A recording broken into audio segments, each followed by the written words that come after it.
This is the Ad Hero Podcast, the podcast that reveals marketing tips, trends, and techniques by industry experts, insiders, and influencers. For years, AdSymble has helped businesses develop and launch campaigns to amplify their message, establish authority, and earn their lion's share of the market. This podcast will help you design and supercharge your plan to make an impact with valuable lessons you can apply in your business today. To get more information or start now, visit adsemble.com. That's ADSEMBLE.com. Let's get started. Welcome back to the Ad Hero Podcast bonus episode with Simon Leslie of Inc., global travel media company, and the author of the book Equanimity, The Diary of a CEO in Crisis. Simon, this is our bonus episode where we like to pick our guest brains with some off-the-wall questions and kind of just get their raw, first quick take on stuff. And one thing we notice on your Instagram page, which is at Simon_Leslie21, if I'm not mistaken, you like to smoke a lot of cigars. Well, so do I. And I believe Gino does as well. We like to go to the cigar lounge quite a bit. What is your favorite type of cigar? And how did you come to find that brand? Well, I'm a Monte Cristo. Nice. Love Monte Cristos. Either a 2 or a 3. I don't know.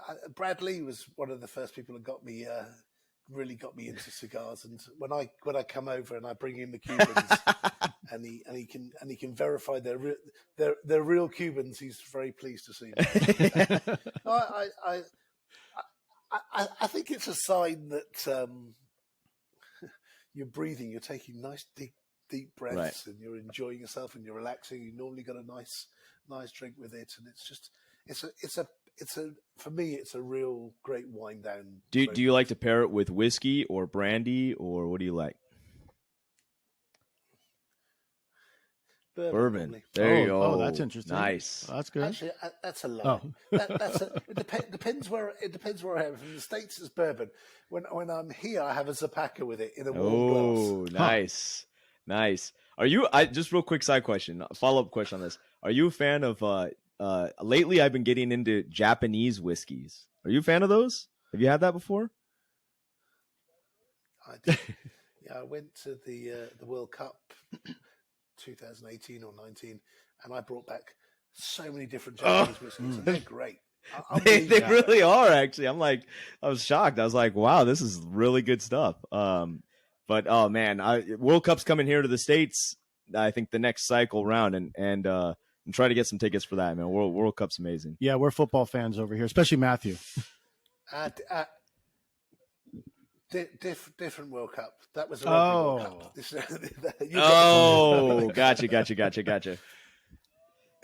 Yeah, we watch rugby, but every once in a while, Mm-hmm. it doesn't get as much airplay over here in the States, unfortunately. Yeah. But we're just airing a program called Rugby Town, which has taken ex-NFL players or people who didn't quite make the grade in the NFL, and they've created this place called Rugby Town where they're teaching them how to play rugby. Is that right? An American. Awesome. Wow. Yeah. So you can watch it. You can watch it on reachtv.com. So if you want to watch a little bit of rugby, you can go there and you can watch. So it's fascinating, actually, when you see. Can I just say, like, one follow-up question on staying on the sports tip here? Did you go to the Euro final, the England in Italy, where did they play that? You were there. You were at Wembley. Okay. I got the gift of all gifts that night. COVID. No way. No. So England loses a heartbreaker in penalties, and you get COVID.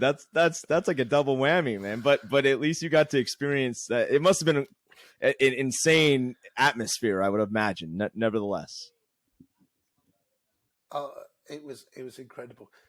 There's actually quite an interesting story. Please. Sure, yeah. Because I was trying all week to get tickets, probably even like a month before when it looked like they were going to make it. And bear in mind that we haven't been to a final for about 50 years, so this was a major occasion. And I've got 4 boys, and I said, look, I want to get 4 tickets because the youngest one wasn't that bothered in football, but the older 3 wanted to go. And I tried everything, and I pulled every favour I could. Couldn't get tickets. So it was on my birthday as well, which is just a coincidence. And it coincided with the Wimbledon final. Oh, so that's right. I said, right, I can't get tickets for the football, so I'm going to go to the Wimbledon final. And I saw Novak, and I'm sat between between Kate and Tom Cruise, and I'm like, great final. And on the Friday night before, I get a phone call from an ex-employee of mine who lives in France, who said, look, do you want 4 tickets for the final? She said, I've got them. And I went, you are kidding. This is Dad of the Year material. This is, we're gonna go to the final. And I PayPal her the money, and it goes failed. I'll try one more time. Failed. And I phoned up. I said, I'm really sorry. She goes, no, it's a problem with my PayPal. She goes, I've just sent you the tickets. Pay me next week. Wow. We're talking about $16,000, right? So we're not talking about nothing. She goes, pay me next week. So there is an element of, if you do a good deed to somebody, at some point in the future, you'll get that good deed will come back.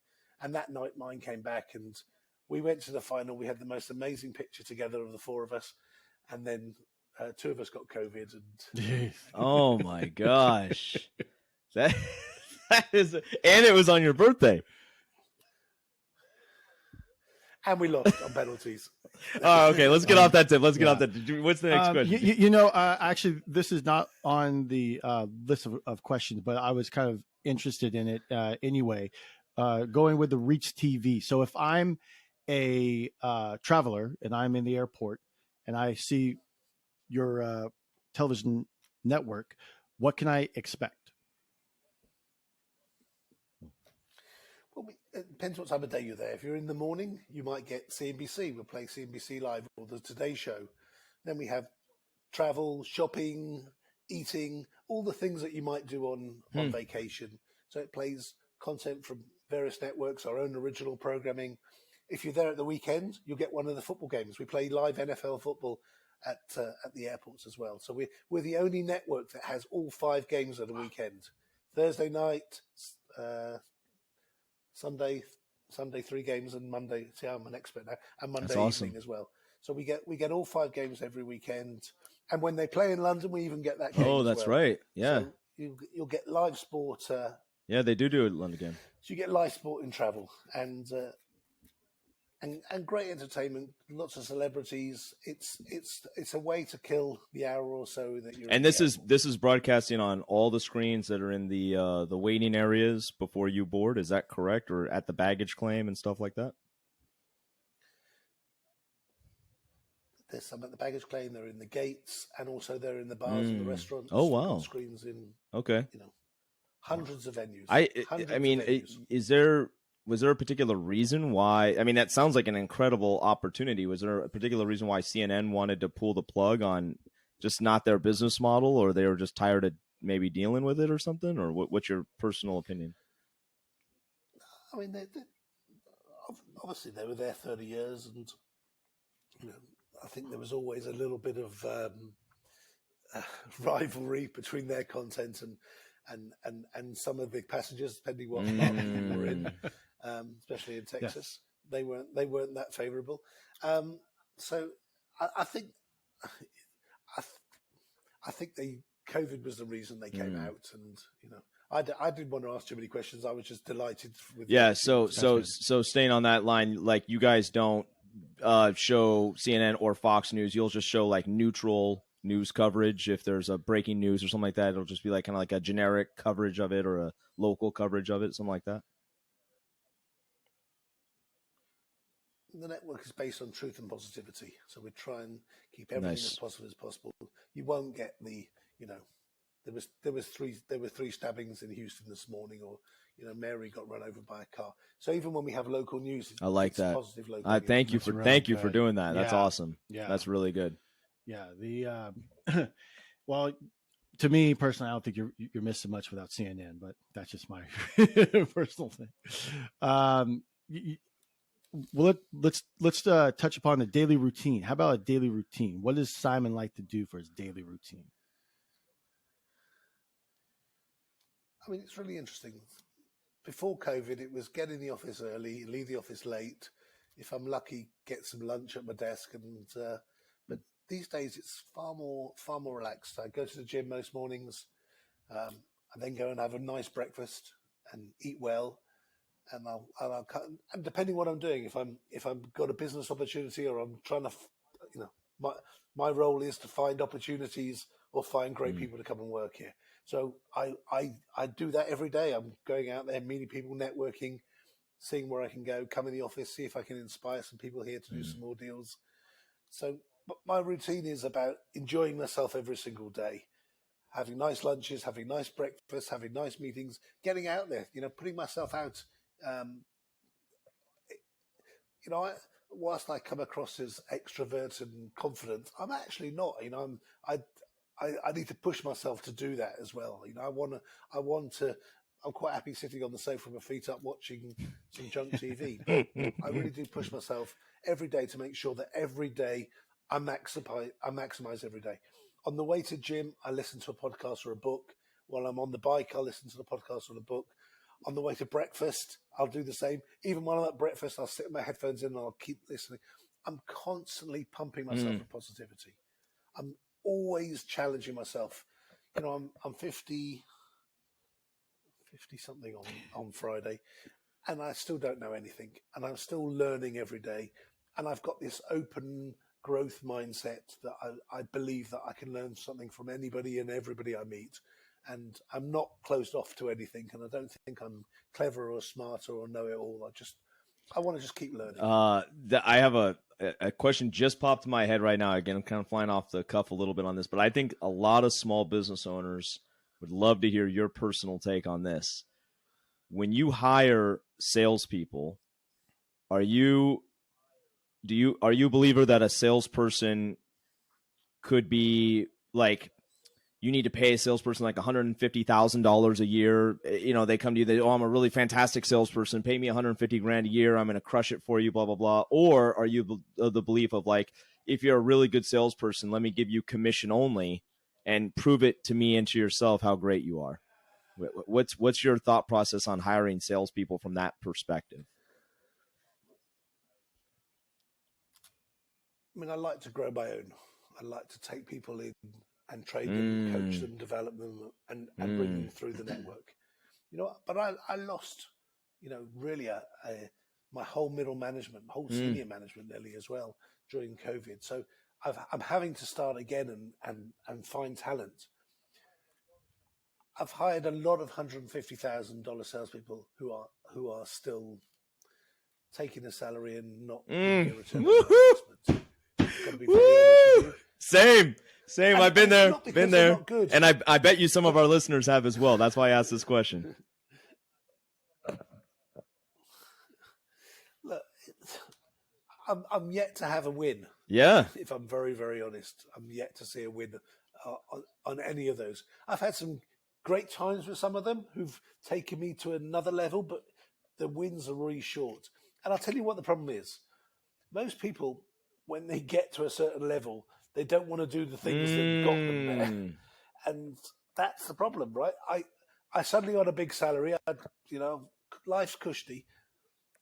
The reason you've just got fired is that you didn't continue to deliver. I don't want to make as many cold calls. I don't want to do as many things because I'm beyond that or what. I mean, I've had those same experiences. That's why I asked that question. And the biggest winners we've had in Ad Symbol have been these guys and gals that have been more scrappy and more like, hey, I want to level up. I want to prove myself and this and that. And I think in a similar capacity, I love being there for that growing process and that learning process. But it is a time consuming process, right? So you mentioned, you only have finite number of hours and years, et cetera. So, but I'm sure there's a lot of listeners that can resonate with that. Maybe there are a lot of, entrepreneurs who are just starting their business. Maybe they're a first-time CEO or a business owner, and they're really good at selling themselves and selling the product. But when they start to hire somebody to do it for them, that's where you start to have this like fork in the road. Like, well, do I go get like this quote unquote high performing person, or do I groom somebody brand new from the ground up and see what they can do? And so I've seen that question come through our channels and stuff like that. So that's why I wanted your opinion on that. Keep it with the small business. I think the interesting. Sure. Please go for it. Yeah. Caveat to that, because there are certain people who've got expenses and they have to make a certain amount of money in order to be able to pay their bills.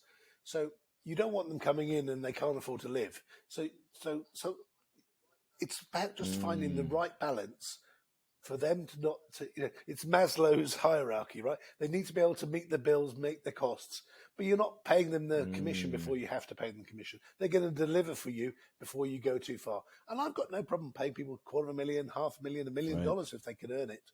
But just let's make sure we're both giving each other a return on well said. Thank you. Keeping with the small businesses, and that's majority of the clientele that we work with at AdSymble. And there's a lot of people who just, even with their businesses, whether it be a startup or maybe they're 12 or 20 years in, but they just don't have the foggiest clue when it comes to marketing. So what would you do or maybe a kind of like some tips that would kind of like lead them onto like a right path, onto maybe just something basic to get going and just kind of learn, because you have like a lot of sources where you get a lot of learning from, as you've explained before. What do you tell those small businesses when they just don't have the foggiest clue about marketing? Watch our main interview. There's loads of nuggets in there. But the simplest thing is, who are you going to go to advice from? Go to somebody who's been where you want to go, who's done what you want to do, because they know how to do it. They know how to make it work. Too many of these agencies, and I've watched some of these marketing, digital, PR, Facebook, Instagram, LinkedIn. They haven't got a clue. They openly admit they don't know, because the algorithms are changing quicker than their systems are changing, and they're spending lots of money practicing. They're using your money to learn. They're using your money to practice. They're using your money to figure out how to do this. And then if, there's only a certain amount of favors they can keep asking of their journalists, their partners, to get you free PR. Sometimes it's an investment. Stop looking at spending money as a cost. Look at it as an investment. It's an investment in your business. And really, if you do it well, it goes from one pocket to the other pocket. And you take out $15 and you get $25 back, then it's a good investment. You take $15 out and you get nothing back. You had a learning lesson. You had a learning moment, and you learned what not to do next. And I think the best lesson I had was probably the biggest PR company in New York. Spent a fortune with them. They didn't get me one piece of coverage, not one interview, not one column inch. They could not pull it off for me. And I went, seriously, my story can't be that bad. This is pre-COVID. Probably now it's not so difficult, because I've got a great story to tell. And I said, but I've spent a fortune with you. I mean, I'm talking hundreds of thousands of dollars, not one iota, and no comeback. So be very careful who you choose. Doesn't matter if they're the biggest, the best. Make sure that they can actually. We got one last question. But spend. We got one last question for you, Simon. We're going to let you go. Again, thank you so much for hanging out with us here on the Ad Hero podcast. You did a famous, we like to think it's famous, an interview with Jordan Belfort. Obviously, he's very well known for The Wolf of Wall Street and his own podcast, the Wolf's Den, stuff like that. We wanted to know, because we did an episode here on the Ad Hero podcast where he did an interview with Grant Cardone, who we've talked a lot about, and so it's kind of like a momentous occasion to see him go kind of toe to toe with Grant Cardone, and who's really the best salesman / marketing person, etc. We wanted to know, in that interview process, behind the scenes, how was it interacting with Jordan? Was there any interesting nuggets that were said? Did you have a particular opinion of him before the interview, and did that change after the interview? And is he a small guy too, by the way?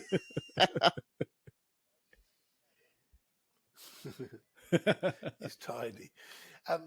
It's funny, I saw that film. I was in Sydney when that film